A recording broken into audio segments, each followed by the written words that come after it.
Yesu anasema pia, kwa kuwa yeye ni hai, basi sisi nasi tutakuwa hai. Hii ni faraja kubwa ambayo Yesu anatupa katika maneno ya kinywa chake. Mwandishi wa Zaburi hii ya 39 tuliyoisoma anaonyesha hakuwa na akili tu, lakini alionyesha kuwa na busara.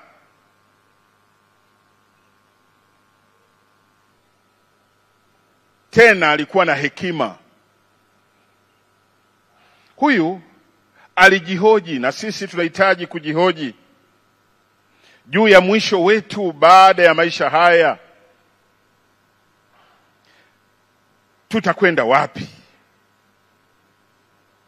Huyu mwandishi wa Zaburi alijihoji.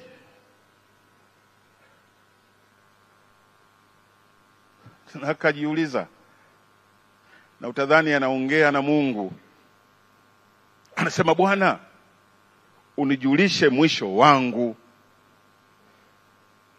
Hebu nijulishe mwisho wangu. Nijulishe Mungu muda ambao umebaki kwangu mimi. Nijulishe ili nijue kiasi cha siku zangu ni kiasi gani zilizobaki. Ilikuwa hoja ngumu sana. Mimi nisingetamani nijue nimebakiza siku ngapi, sababu unaweza ukachanganyikiwa. Nakumbuka ndugu yangu mmoja aliambiwa na hao watundu mitaani, na waita watundu wa mitaani wala sio waganga wa mitaani. Aliambiwa, wewe utakufa kwa ajali. Unajua alikuwa hataki, yani atatembea kwa mguu hata mpaka Moshi. Lakini aliishi mno, lakini simply kwa sababu aliambiwa wewe utakufa. Mwanadamu hataki kuondoka katika maisha haya. Siku hizi jioni kule Dar es Salaam watu wanafanya mazoezi. Kama ufanyi mazoezi ni wewe peke yako umebaki. Lakini ukiwauliza sana, hawataki kuondoka mapema. Nafanya vizuri, tuendelee na mazoezi. Na siku hizi hata ulaji wa chakula watu wanakula kwa uangalifu sana, kwa sababu wanataka kuishi zaidi. Hawa madaktari wakina Dr. Mwinyi wanatuhimiza sana, na wenzake kina Janabi na wengine, kujiangalia. Wewe kama unavamia tu, siku zako si nyingi.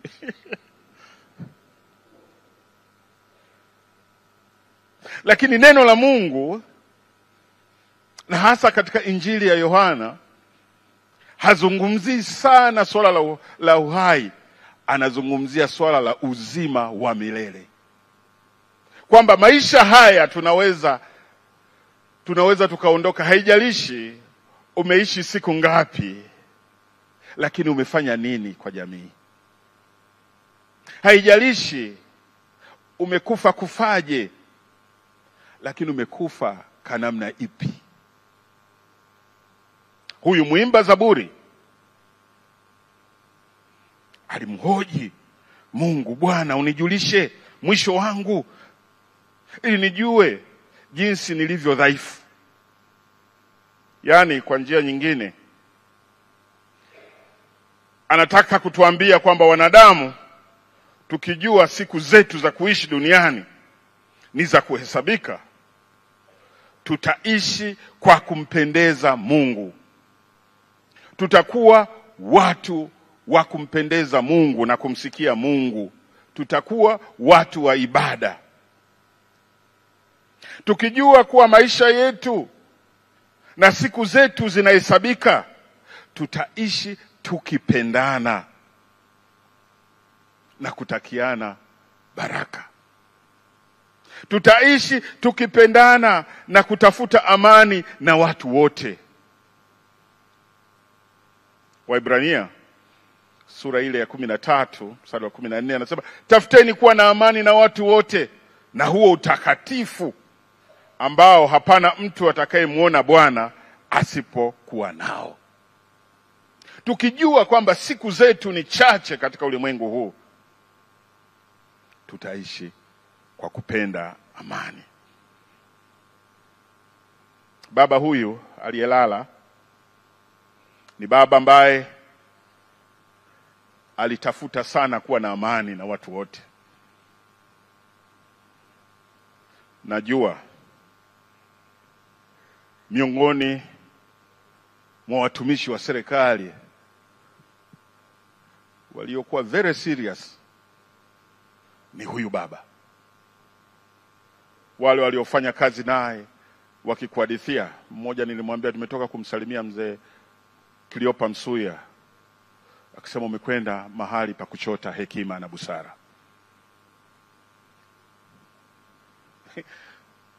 Na watu walimheshimu, sote tulimheshimu,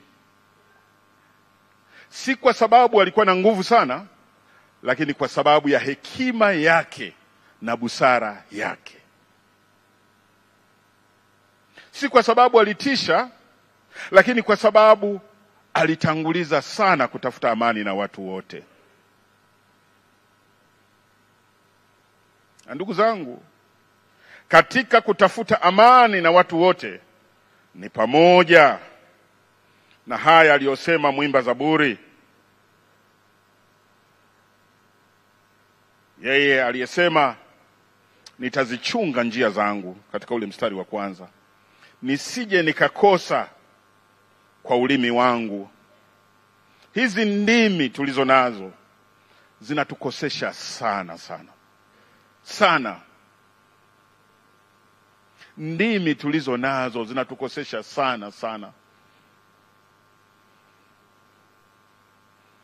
Huyu baba, kwa wengi ambao nimemsikia,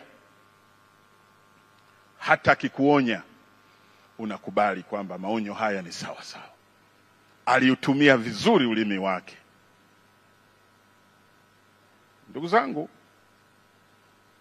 tukijua kwamba hapa ulimwenguni tunaishi kwa kitambo kidogo, pia tutaishi kwa kuwajali wengine. Tukijua kiasi cha siku zetu, tutaishi kwa kuwajali wengine. Ushuhuda wa mzee Msuya unanishangaza sana. Nimesikia wengi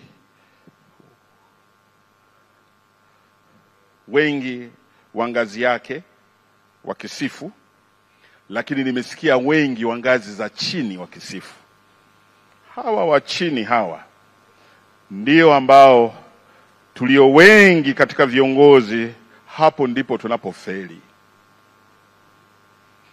Mimi nimepita mahali pengi kisijasikia mtu wilaya nzima wakamuita baba wa wilaya, baba wa Mwanga.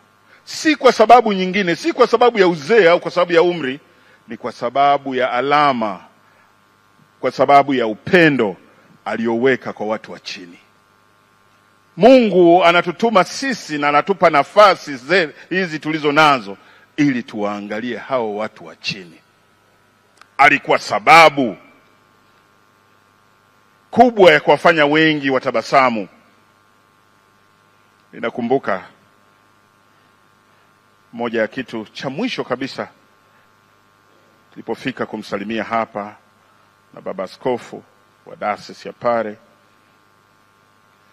badala ya kutuambia mambo mengi, anasema tu, nafurahi wananchi wa Mwanga wamepata maji. Ninamshukuru sana rais. Alituambia, Mheshimiwa Rais alituambia kama kitu kinachotoka moyoni mwake. Mimi nikafikiri wamemwekea mabomba mapya hapa kwenye nyumba yake. Wananchi wa Mwanga. Viongozi, tuwakumbuke wale ambao Mungu anaweka chini yetu, ili siku zetu za kuishi hapa ziwe baraka. Mzee Msuya amekuwa kielelezo kizuri kwetu kama Watanzania. Lakini pia unapoisoma hii Zaburi ya 39 unaona jinsi ambavyo huyu mwimba Zaburi anachokihitaji. Anasema, nijijue jinsi nilivyo dhaifu. Kwa lugha rahisi, anatamani awe mnyenyekevu.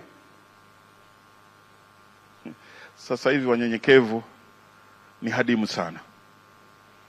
Kila mtu yuko tayari kupigana vikumbo na kila mtu. Wanyenyekevu ni wachache sana. Huyu baba ameonyesha unyenyekevu, na tabia hii ya unyenyekevu, yani unyenyekevu maana yake rahisi ni kwamba bila Mungu mimi